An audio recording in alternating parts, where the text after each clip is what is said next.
She used her lesbian lover and co-worker to unalive her husband so that they could be together.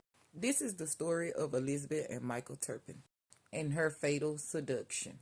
On February the 2nd, 1986, Michael Turpin was found unalived in his home due to multiple stab wounds.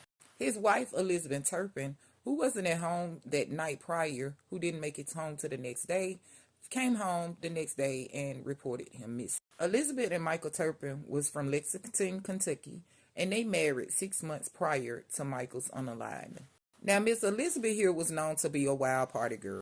Everybody knew it, and marriage did not slow her down. She was all about the luxury, material, and the attention. And it seems like she would do anything to get what she wanted. Very manipulative and vindictive individual. Now, within this time, Elizabeth started working at this car dealership where she was a car salesman. This is where she met Karen Brown and Keith Butcher.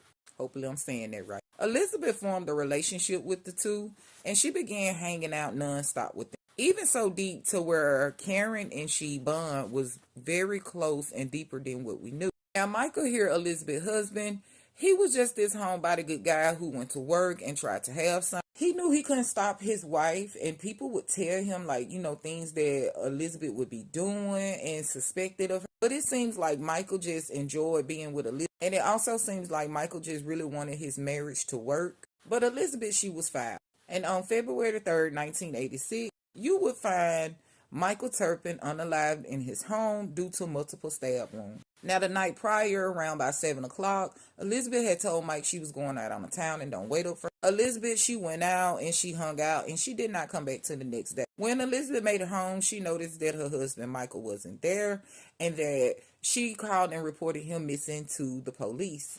The next day, on February the 4th, 1986, Michael was found unalive on the lakeside golf course in town. He was found by one of the park employees, and he had been missing for 2 days.